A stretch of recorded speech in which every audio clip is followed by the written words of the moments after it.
তপস্যাকালের পঞ্চম সপ্তাহ শনিবার। প্রথম পাঠ প্রবক্তা এজেকিয়েলের গ্রন্থ ৩৭ অধ্যায়, পদ সংখ্যা ২১ থেকে ২৮। ভগবান ছড়িয়ে পড়া ইসরায়েলীয়দের আবার এক করে তুলবেন। স্বয়ং প্রভু ভগবান এই কথা বলছেন। ইসরায়েলীয়রা বিজাতীয়দের ওই যে সব দেশে গেছে, সেই সব দেশের মধ্য থেকে আমি এখন তাদের নিয়ে আসব। চারদিক থেকেই তাদের জড়ো করে আনবো। আমি তাদের আপন দেশের মাটিতেই আবার ফিরিয়ে আনব। আর সেই দেশে, ইসরায়েলের সেই পাহাড়ে পর্বতে আমি তাদের নিয়ে গড়ে তুলব একটি মাত্র জাতি। তাদের সকলের ওপর শুধুমাত্র একজন রাজাই রাজত্ব করবে। তারা আর দুটি জাতি হয়ে থাকবে না, দুটি রাজ্যে আর বিভক্তও থাকবে না।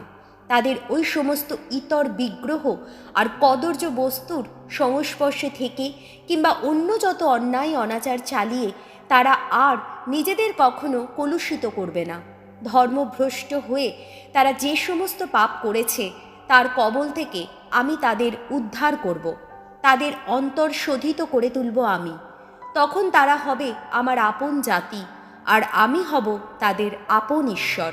আমার সেবক দাউদ তাদের ওপর রাজত্ব করবে। তাদের সকলেরই তখন প্রতিপালক বলতে শুধুমাত্র একজনই থাকবে। তারা আমার সমস্ত নিয়ম নীতির পথে চলতে থাকবে, আমার বিধি নির্দেশ মেনে চলবে, আর সেই মতো কাজও করবে। যে দেশ আমার সেবক যাকবকে আমি দিয়েছিলাম, তাদের পিতৃপুরুষেরা যে দেশে একসময় বাস করেছিল, তারা সেই দেশেই বসবাস করবে। হ্যাঁ, তারা সেখানেই বাস করবে। তারা ও তাদের সন্তান সন্ততি সকলেই চিরকাল ধরে। আমার সেবক দাউদ তাদের নৃপতি হয়ে থাকবে চিরকাল ধরে। তাদের সঙ্গে আমি নিজেকে বাঁধব শান্তি সন্ধিরই বন্ধনে। তাদের সঙ্গে আমার সেই সন্ধি চিরস্থায়ী হবে। তাদের সুপ্রতিষ্ঠিত করব আমি, তাদের লোক সংখ্যার বৃদ্ধি ঘটাবো, আর তাদের মাঝখানে আমার পুণ্য মন্দির স্থাপন করব চিরকালের মতো। হ্যাঁ, আমার আপন আবাস থাকবে তাদেরই মাঝখানে। আমি হব তাদের আপন ঈশ্বর, আর তারা হবে আমার আপন জাতি। স্বয়ং ভগবান আমি যে ইসরায়েলকে পবিত্র করে তুলি। বিজাতীয়রা তখন তা বুঝতেই পারবে, কেননা আমার পুণ্য মন্দির তখন ইসরায়েলীয়দের মাঝখানে থাকবে চিরকালের মতো। প্রভুর বাণী। প্রবক্তা জেরেমিয়ার গীতিকা। ধুয়ো। মেষ পালক যেমন তার মেষদের চোখে চোখে রাখে, প্রভু আমাদের তেমনি পালন করেন। শোনো যত জাতির মানুষ, শোনো তোমরা ভগবানের বাণী।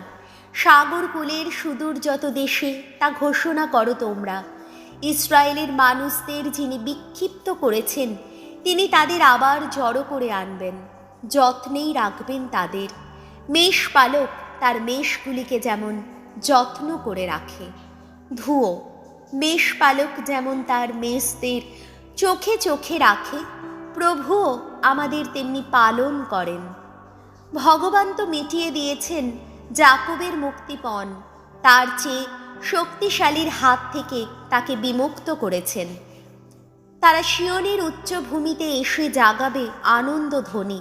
ভগবানের আশীষ পাবার জন্যে ভিড় করে আসতে থাকবে তারা। ধুয়ো। মেষ পালক যেমন তার মেষদের চোখে চোখে রাখে, প্রভু আমাদের তেমনি পালন করেন। কুমারী কন্যারা তখন নাচে নাচে হবে পুলকিত, আর সেই সঙ্গে যত যুবা ও বৃদ্ধ, তাদের দুঃখ শোক আনন্দেই পরিণত হবে সেদিন। দুঃখের পর আমি তাদের সান্ত্বনা দেব, সুখ শান্তি দেব। ধুয়ো। মেষ পালক যেমন তার মেষদের চোখে চোখে রাখে, প্রভু আমাদের তেমনি পালন করেন। বাণী বন্দনা। হে খ্রিস্ট, হে করুণা ঘন, নম হে, নম হে। তোমরা দূরে ফেলে দাও তোমাদের যত পাপের ভার। এক নতুন মন, নতুন প্রাণ গড়ে তোলো আজ নিজেদের অন্তরে। যোহন রচিত মঙ্গল সমাচার 11 অধ্যায়, পদ সংখ্যা 45 থেকে 56। চারিদিকে ছড়িয়ে পড়া ঈশ্বর সন্তানদের সম্মিলিত করার জন্যেই যিশুকে মরতে হয়েছিল। যে ইহুদিরা সেদিন মারিয়ার সঙ্গে দেখা করতে এসেছিল এবং যিশু যা করেছেন তা নিজেদের চোখে দেখেছিল, তাদের অনেকেই তখন তার প্রতি বিশ্বাসী হয়ে উঠল। আবার তাদেরই কয়েকজন ফরিসিদের কাছে গিয়ে যিশু যা করেছেন তা জানিয়ে দিল।